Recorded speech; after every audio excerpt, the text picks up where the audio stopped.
Hablaremos en este video sobre Pedro Castillo y sustentaré la idea de que, contrariamente a la imagen que nos pretende imponer su campaña o su posición oronda, rígida en el debate de ayer, se trata de un político más bien débil, puesto ya desde ahora entre la espada y la pared por sus dogmáticos socios, o diríamos superiores, y quien difícilmente podrá ejercer o incluso diría que defender el liderazgo sobre las fuerzas a las que hoy representa de ser electo presidente.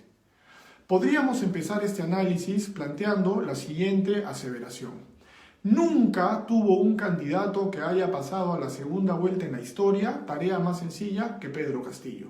No solo por la que, al menos hasta ahora, pareciera ser la estrategia personalista, lejos del Frente Popular del que hablé en otros videos de Keiko Fujimori, sino por la existencia del fortísimo antivoto fujimorista. Un antivoto de proporciones históricas que, explotado en forma adecuada, podría ser oro puro para Perú Libre. Y sin embargo, Pedro Castillo no puede hacer públicamente aquello que lo convertiría, quizás de inmediato, en presidente. Denunciar ante todos al Movadef, condenar al Movadef, cortar de raíz los vínculos que tiene con el sector del magisterio que es afín a Sendero Luminoso y declarar que las expectativas expuestas públicamente por su socio, o podríamos decir guía, Vladimir Cerrón, respecto a la tiranía venezolana, no son suyas. Es decir, que estas simpatías le son ajenas, le son extrañas. ¿Cómo podría hacerlo Pedro Castillo? Bastaría que mienta, por último, que se atreva a decir que en Venezuela no existe ninguna democracia y más bien una sangrienta dictadura. Sin embargo, es competente preguntarnos, ¿por qué no puede hacerlo? Intentaré dar respuesta a esta interrogante en este video. En principio, quisiera decir que soy de la opinión que Pedro Castillo no se maneja con el lenguaje ni la complejidad marxista-leninista que enarbola el ideario de Perú Libre. Sus aseveraciones y promesas son más bien vagas, para nada dogmáticas y mucho menos de corte maoísta. Genérico, menciona al pueblo para sustentar cualquier opinión por más desfachatada que sea. E incluso se refiere también al pueblo para justificar las equivocaciones en que incurre al sustentar estas mismas opiniones. Dijo que desactivaría al Tribunal Constitucional y a la Defensoría del Pueblo. Y dijo después que no lo haría si es que el pueblo no lo quería. En el debate hubo ocasiones en que ni siquiera utilizó su minuto y medio, pues pareciera que carece de planteamientos prácticos capaces de ser sustentados con argumentos sólidos. Y quizás esto se deba precisamente a que no estamos ante un comunista cabal, ante un marxista riguroso, sino más bien ante un dirigente oportunista que de hecho militó en Perú Posible y al que la huelga magisterial del 2017, ojo, elevó a la palestra cuando organizaciones abiertamente senderistas le dieron su apoyo para convertirse en el presidente del Comité de Lucha de los Maestros Sindicalizados.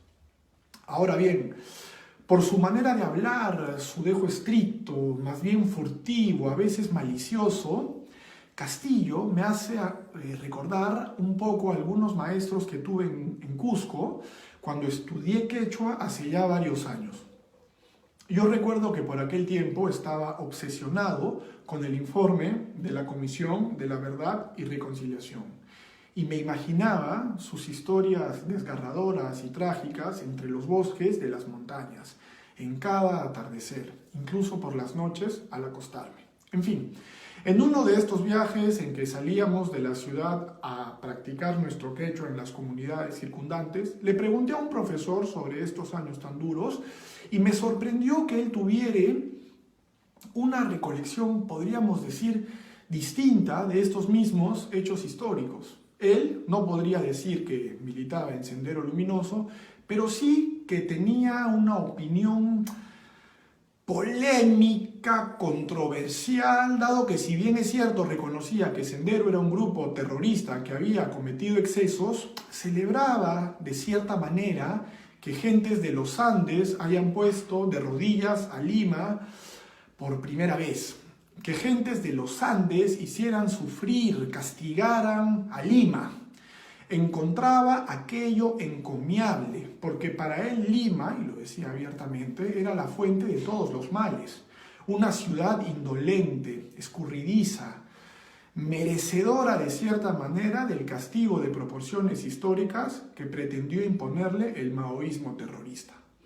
Y es que a pesar de todos sus argumentos y estrategias, algunas abiertamente fallidas, yo no sé por qué tengo la sensación de que Castillo bebe de esa misma realidad. No es un maoísta, no es un hombre dogmático, no es un ideólogo. Pienso más bien que se trata de un personaje cargado de rencores, o mejor dicho, de reproches históricos, algunos envenenados, con los que pretende castigar, destruir a quien él entiende como la fuente de todos los males. Los poderosos de ese monstruo que, tal y como planteaba mi profesor en aquel viaje, eran los blancos de Lima. Ahora, es una historia muy distinta la de Vladimir Cerrón, quien además de ser un corrupto acreditado por el Poder Judicial, es, podríamos decirlo, el dueño de Perú Libre y el autor verdadero de su ideario revolucionario, multiplicador de pobres, abiertamente destructivo. Con este agente, diría yo, la verdadera mente atrás de toda este castillo, valga la redundancia, tenemos nosotros que ser mucho más cuidadosos. Vladimir Cerrón tiene grandes pretensiones de convertirse en un tirano. Ha declarado en sendos videos que la lección que propone consiste en que la izquierda se entronice en el poder al estilo venezolano y que en ese contexto, lo plantea en otro video, los niños del Perú sean educados de ganar Perú Libre las elecciones en la ideología que pregona su partido, el marxismo-leninismo, de acuerdo al plan de gobierno, al ideario.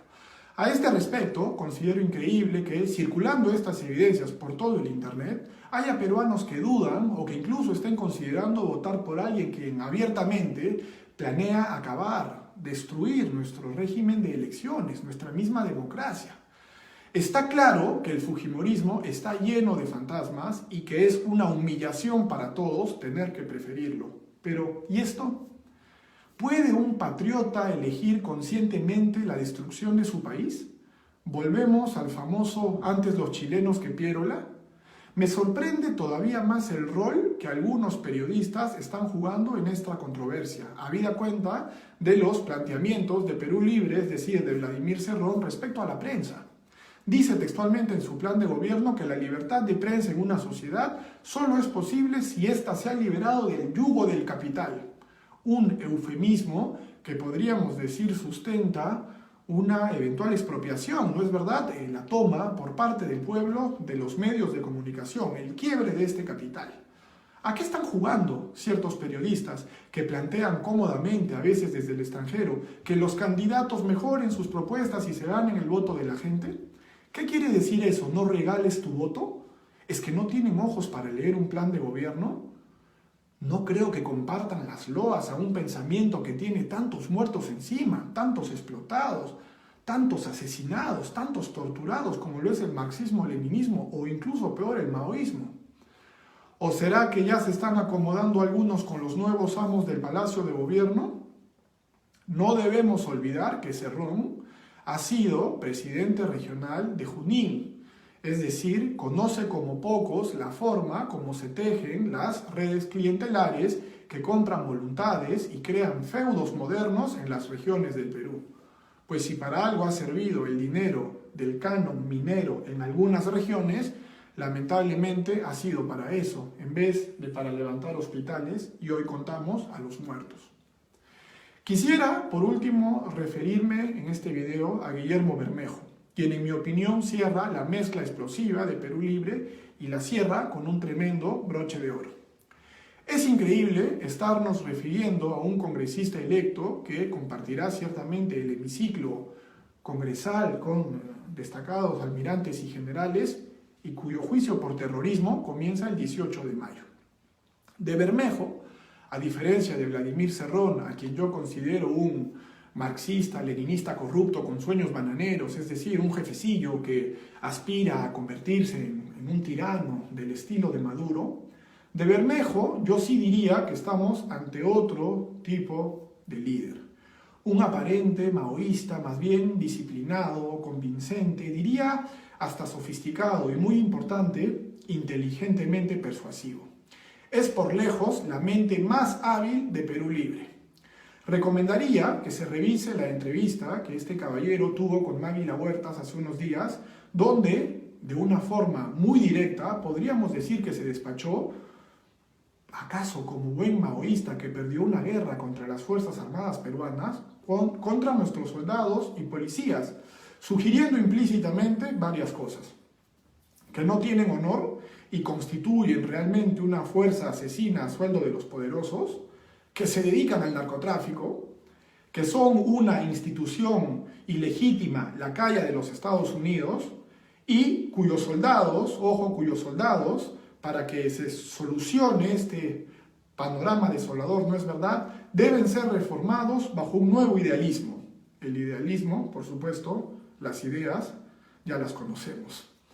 Ante las declaraciones que se han vertido en esta entrevista, que invito a todos a revisar, a mí me gustaría preguntarme como historiador: nuestras Fuerzas Armadas, y acá todos podemos tener nuestras opiniones, pero no nuestros hechos, ¿será posible que nuestras Fuerzas Armadas, que nunca en la historia de la República han permitido que llegue al poder alguien a quien identifican o a quien en algún momento identificaron como un enemigo militar, dígase el MRTA o Sendero Luminoso, puedan contemplar, permitir que gentes que los denigran, que los llaman lacayos y narcotraficantes y asesinos de los pobres, se conviertan súbitamente en sus comandantes en jefe?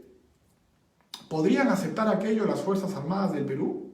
Mario Vargas Llosa sugirió en una columna que en un escenario de victoria de Perú Libre, un golpe de Estado era cuando menos plausible, verosímil, y me atrevería a añadir que no tanto por lo que piensen o digan los militares, sino por las opiniones de líderes como Bermejo, quienes abiertamente parecieran despreciar a los héroes que pagaron con la muerte el sacrificio que implicó la supervivencia del Perú.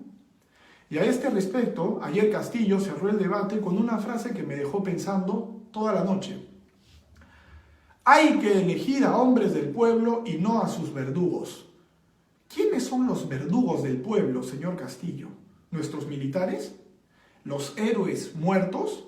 ¿O será que ese pueblo que usted enarbola es otro, el que perdió, el que ahora renace con nuevas banderas? Cerraré este video mencionando que Keiko Fujimori y Pedro Castillo se necesitan el uno al otro como el campo al agua. No creo estar exagerando si digo que si Pedro Castillo no estuviera al frente, Keiko Fujimori no tendría la más mínima chance de disputar esta contienda. Pero también es verdad que si es que Keiko Fujimori no estuviera al frente, Pedro Castillo, con todos sus eslóganes carentes de fundamento, estaría a estas alturas desahuciado. Y aún así verán ustedes que no podrá hacer aquello que lo convertiría en presidente, quizás automáticamente: condenar públicamente al Movadef, reconocer que Maduro es un tirano y quebrar sus vínculos con Cerrón o con los sectores del magisterio donde está muy vivo Sendero Luminoso.